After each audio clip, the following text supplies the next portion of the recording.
আসসালামু আলাইকুম ইন্নাল হামদুলিল্লাহ আসসালাতু ওয়াসসালামু আলা রাসূলিল্লাহ আম্মা বাদ। আজকে যে বিষয়টি নিয়ে আলোচনা করব সেই বিষয়টি হচ্ছে হেদায়েত দেওয়ার মালিক একমাত্র আল্লাহ সুবহানাহু ওয়া তাআলা। এই বিষয়টি সংক্ষিপ্তভাবে পবিত্র কোরআন কারীমের আলোকে আলোচনা করার চেষ্টা করব ইনশাআল্লাহুল আজিজ। আল্লাহ সুবহানাহু ওয়া তাআলা বলেন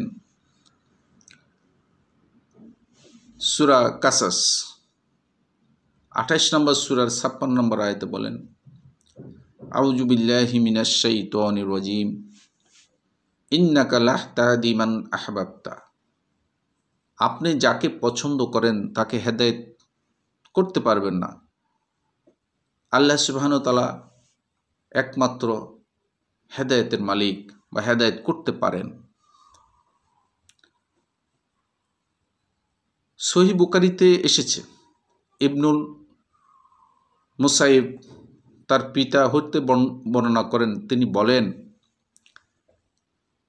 যখন আবু তালিব রাসূল সাল্লাল্লাহু আলাইহি সাল্লামের চাচা,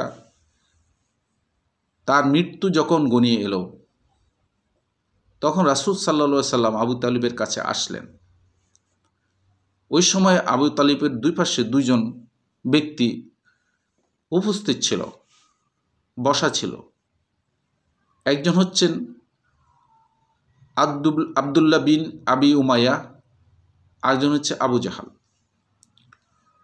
রাসূল সাল্লাল্লাহু আলাইহি সাল্লাম তার চাচা আবি তালেবকে বললেন, চাচা আপনি লা ইলাহা ইল্লাল্লাহ এই কালিমাটি পড়ুন, বলুন, আমি এই কালিমার দ্বারা আল্লাহর সাথে কথা বলবো আপনার সম্পর্কে।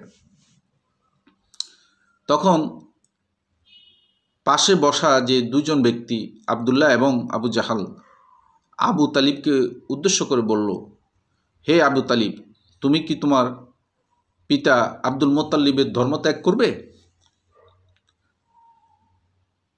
আল্লাহ রাসূল দ্বিতীয়বার তার চাচা আবু তালিবকে বললেন,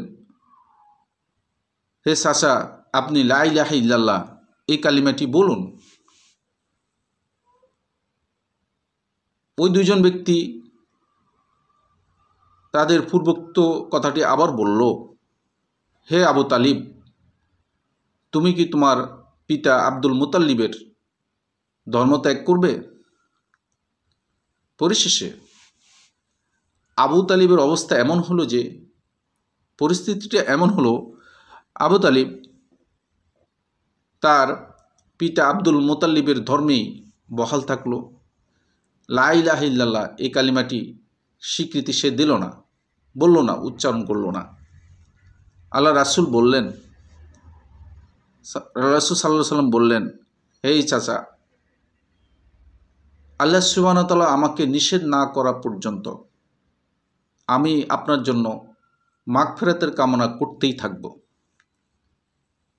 ঠিক সেই মুহূর্তে আল্লাহ সুবহানাহু ওয়া তাআলার কাছ থেকে আয়াত নাজিল হলো। সে আয়াতটি হচ্ছে সূরা তাওবা 9 নম্বর সূরার 113 নম্বর আয়াত। মা কানা লিন-নবী ওয়াল্লাযীনা আমানু আন ইস্তাগফিরু লিল মুশরিকিনা।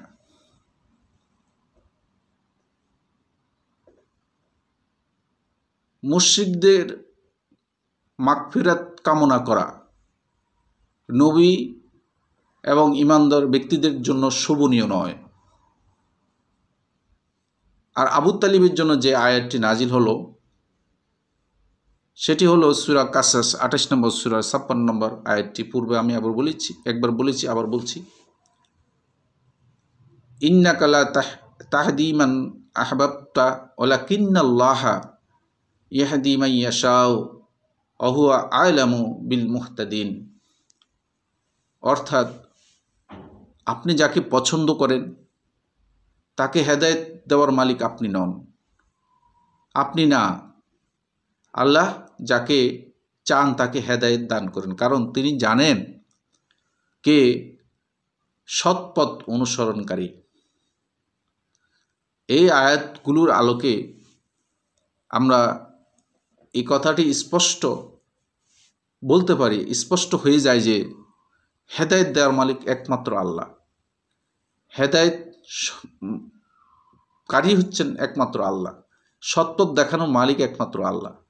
আল্লাহ ছাড়া কেউ হেদায়েত দিতে পারে না, কেউ সৎপথ দেখাইতে পারে না, সৎপথে আনতে পারে না। সৎপথের বিভিন্ন মাধ্যম পথ বা নির্দেশনা দিতে পারে, কিন্তু ওই অবস্থায় যে আনবে, সে সৎপথ অনুধাবন করে সৎপথের রাস্তায় যে উঠে যাবে, এটা দেওয়ার মালিক এই কর্তৃত্বটা একমাত্র আল্লাহ সুবহানাহু ওয়া তাআলার, অন্য কারো নয়। নবী রাসূলগণ সৎপথের দিক নির্দেশনাগুলো দিতে পারে, সৎপথের দিকগুলো বা সৎপথের রাস্তাটা দেখিয়ে দিতে পারে, কিন্তু রাস্তায় উঠাইয়ে দেওয়ার একমাত্র মালিক হচ্ছেন আল্লাহ, এর বিকল্প কেউ নেই। আল্লাহ সুবহানাহু ওয়া তাআলা আমাদেরকে হেদায়েতের উপর বা সৎপথে চলার তৌফিক দান করুক, বা সেই পথে আমাদেরকে পরিচালিত করুক, এই আশা ব্যক্ত করে আজকে এই সংক্ষিপ্ত আলোচনাটুকু এখানে শেষ করছি। আমিন সুম্মা আমিন।